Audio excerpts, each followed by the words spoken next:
अस्सलाम वालेकुम। अब हम इस वीडियो में डिस्कस करने लगे हैं एम्ब्रियो की ऑस्पी ब्लॉक 1 की कुछ एलोज हैं, गेस्टेशनल एज, फर्टिलाइजेशन एज और एक्सपेक्टेड डेट ऑफ डिलीवरी। वो सब क्या चीज़ें हैं वो अब हम देख लेते हैं। गेस्टेशनल एज हमारे पास क्या होती है? Gestational age is the age of pregnancy जो कि मैयर की जाए from the first day of women's normal menstrual period. LNMP आपकी बुक में होगा, लेकिन यहाँ पे LMP लिखा हुआ, लास्ट मेंस्ट्रुअल पीरियड मतलब है। फॉर्मूला क्या होता है गेस्टेशनल एज का? करंट डेट और first day of last normal menstrual period, उतना ड्यूरेशन सारा क्या है गेस्टेशनल एज। फॉर एग्जांपल आपको first day of menstrual period दिया गया January 1, 2025 एंड आज जो है वो 9 मई 2025। ठीक है, अब आपने देखने कितने दिन गुजरे। जनवरी के 31, फेब के 28, मार्च के 31, अप्रैल के 30 और मई के 9। ठीक है, अब 129 डेज ये टोटल मिल मिला के हो गए। तो आपने उनको वीक्स में अगर कन्वर्ट करना, आपसे वीक्स में पूछा हुआ था, आपने उसे वीक्स में कन्वर्ट करने के लिए डिवाइड कर देना 7 से, तो आपके पास वीक्स में आ जाएगा। 18 वीक्स एंड 3 डेज निकलेंगे। तो गेस्टेशनल एज हमारे पास क्या होगी? 18 वीक्स एंड 3 डेज। अब फर्टिलाइजेशन एज क्या होती है हमारे पास? तब की जब हम फर्टिलाइजेशन हो जाए।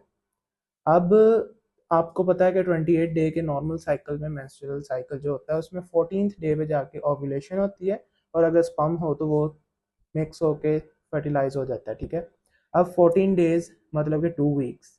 अब इस जो निकले हैं हमारे पास गेस्टेशनल एज, इसमें से 2 वीक्स अगर हम माइनस कर दें तो वो हमारे पास फर्टिलाइजेशन एज निकल आएगी। ठीक है, क्योंकि हमने फर्टिलाइजेशन से स्टार्ट लेना है।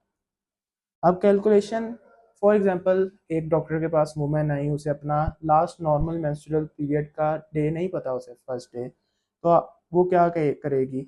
फिर डॉक्टर के पास क्या रह जाएगा तरीका? वो उसका अल्ट्रासाउंड करवाएगा, और नॉर्मली नहीं पता होता तो अल्ट्रासाउंड करवाते होते हैं, या प्रेगनेंसी व्हील, या एक कैलकुलेटेड चार्ट ऐप होता है डॉक्टर के पास, वो उधर से पता लगवा सकता है। ठीक है, तो इसमें ऊपर नीचे चीज़ें हो ही जाती हैं, एक्सपेक्टेड चीज़ें ही हैं सारी। फर्टिलाइजेशन एज, एम्ब्रियोनिक एज भी कहते हैं इसे, फीटल एज भी कहते हैं। एम्ब्रियोनिक एज पहले 8 वीक्स, ठीक है, बाकी 9 से लेके 38 वीक्स तक जाए तो वो हमारे पास फीटल एज होती है। ठीक है, अब हमने फर्टिलाइजेशन के बारे में डिस्कस कर लिया। फर्टिलाइजेशन एज हमारे पास क्या है? 2 वीक्स माइनस कर देंगे गेस्टेशनल एज में से। अब फुल टर्म प्रेगनेंसी मतलब कि गेस्टेशनल एज 40 वीक्स की, गेस्टेशनल एज 40 वीक्स क्या है, तो 40 माइनस 2 वीक्स कर दें तो फर्टिलाइजेशन एज आपसे पूछा जाए तो क्या कहेंगे आप? 38 weeks. Okay, next summary comparison हमारे पास एक आ जाता है कि gestational age, fertilization age, embryonic age या फीटल एज। और एम्ब्रियोनिक एज और फीटल, एम्ब्रियोनिक स्टेज और फीटल स्टेज एक होती है, वो फर्टिलाइजेशन एज के नीचे ही आपने उसको लिखना होता है। अब गेस्टेशनल एज क्लिनिकली देखी जाती है, और लास्ट नॉर्मल मेंस्ट्रुअल पीरियड के फर्स्ट डे से हम काउंट करते हैं।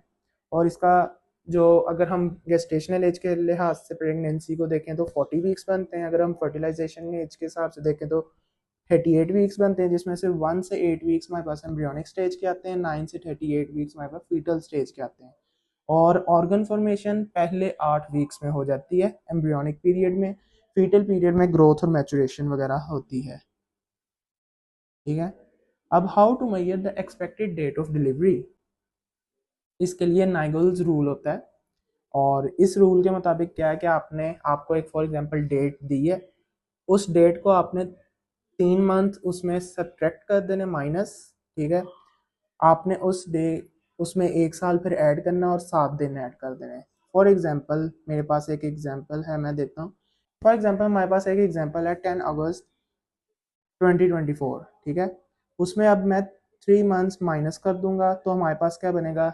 जुलाई, जून, मई। तो 10 मई हमारे पास आ जाएगा। ठीक है, 2024। अब इसमें मैं +1 ईयर कर दूंगा, तो मतलब है कि ईयर को सिंपल कर दें तो 10 मई 2024 से 2025 बन जाएगा। तो 10 मई 2025। अब ये 10 मई जो 2025 है, इसमें मैं प्लस कर दूँ 7 दिन, 7 डेज, तो ये हमारे पास बन जाएगा 17 मई